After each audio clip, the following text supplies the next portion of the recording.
right, Dan Wright. Always long-standing in the industry.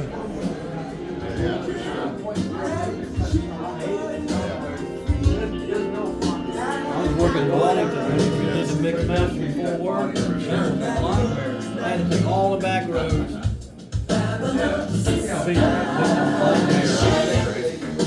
How you doing? Hey, good. How are you? Love your channel. Thank you. Thank Vinyl, I would say those three are So fine, so young.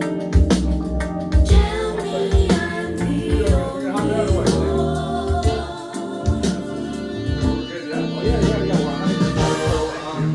If I leave anything in the room, like, yeah, okay, I will. And then, yeah, I guess I'll see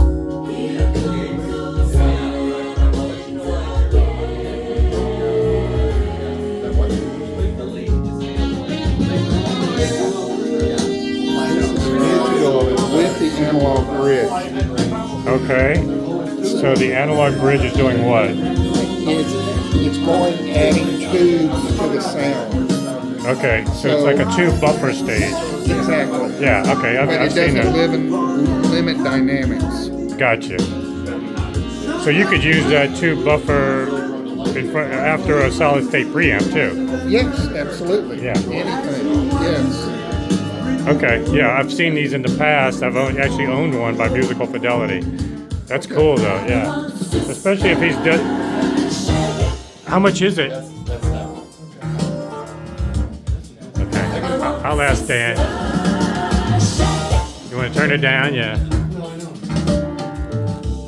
I can answer most questions. I'm right. the rack guy. I'm furniture. Yeah, he was. Oh, beautiful racks. Thank you. By the way, Thank you.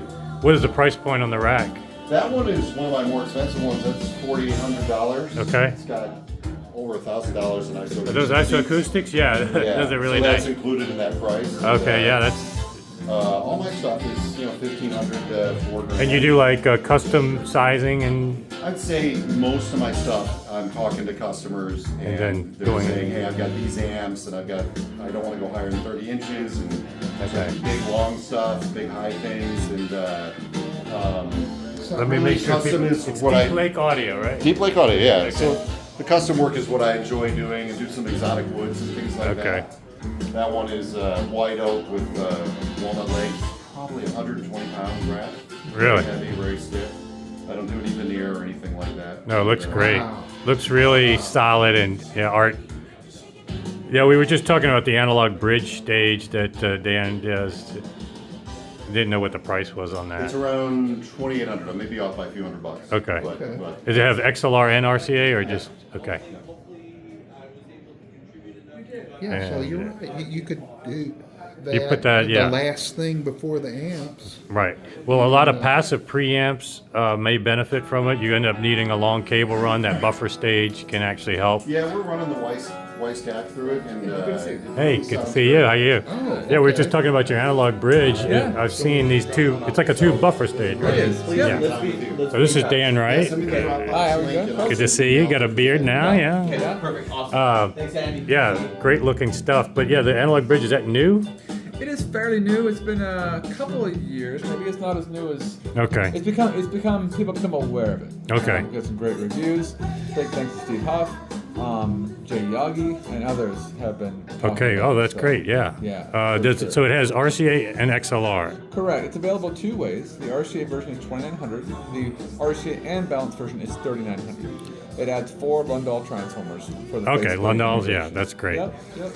So applications. I mean, I used to use it after a passive preamp. Yep. That's a great application because it gives you the impedance matching. Yes. font, Yes. right? An all solid state system is ideal because it adds the tubes that you're lacking. Right. Right.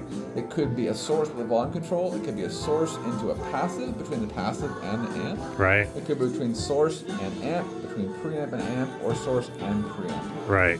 Depends on where you want to use it.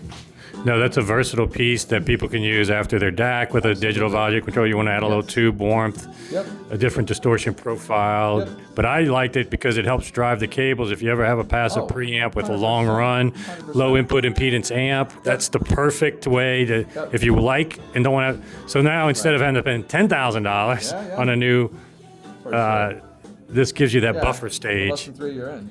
Yeah. And importantly, there is tube has its own distortion profile, but the measured distortion is 0.003%. Oh, okay. So not even, yeah. So it's not a thing. It's basically a transparent tube buffer. Frequency is 100, flat to 150 kilohertz, and noise is it's just no noise. So there's quite a few tubes here. What are you Right. using there? We're using 6 SN7s. Okay. 2 parallel circuits, and that's the cool thing about it. Okay. 3 ways to change the tonality. You got on-the-fly switching between the 6SN7 circuit and the 6922 circuit. The 6SN7 has that fat tone. Okay. 6922 is cleaner and faster, and it's tube rectified, so you can roll rectifier tubes. Okay, so the rectifier, and then you got the tune. Okay, so can it's roll all got 3 tube. tubes, yeah. You got tube rolling taken into account in the piece, Absolutely, and on-the-fly switching. and then you can between the change the rectifier. Yeah. So you can tailor it. You tailor your system to your taste, right? That's a fun piece to have then. Absolutely. Yeah, really It's cool. selling amazingly well right now. I bet. So you say other YouTubers actually reviewed it. That's Oh, great. Yeah, yeah, That's great. and Steve Huff both. Okay, cool. Very grateful to both of them. Yeah, and so and then on top of that, you do the amps and the preamps, and you've done both solid state hybrids and. These are MOSFETs. tubes. These are 100 watt into 8, 200 into 4. Okay. Lateral MOSFET solid state amps. The first 15 watts are pure class A. 15. That's pretty high. Yeah. They run warm. But Okay. you can do that with MOSFETs. You Yeah. cannot do that so much with bipolar. Right. The LS99 preamp is fully balanced in and out. It is tube rectified, has an outboard power supply on the floor on the right. Right. The PH 9.0 is the 9.0 XT, has the X upgrade and the T supply. It has balanced and single-ended outputs. It is single-end in, Cool. and it's all tube. Everything's tube except for the amplifiers. The amplifiers. That's Yeah. just how we do it. And we're using, is it Gauder acoustic? Gauder, Gauder acoustic, the Capella 100 speakers. Okay. Turntable, pure fidelity, Yeah, like that. Look, with it's Savant cool. arm and the Stratos cartridge. Sorry. Yes. Awesome. Yeah. Well, yeah, this is lots of good stuff to check out, but I didn't want people to overlook that analog bridge, For sure. and because that caught my eye as well as gentleman that was talking to me when I was in here. That's a piece that you could just add into your system, not replace. That's it. It doesn't and replace anything. kind of do your own traditional EQ with Absolutely, tubes. yeah. For And sure. it provides definite benefits that with passive preamps or any long run cables, you need an extra buffer. Definitely Kind of a tonal EQ, if you will. tonal EQ, yeah. Yeah. Well, great job. Good. I got to snap in. So Thank you. good seeing you again. Good to see you too. I appreciate you coming in. Yeah.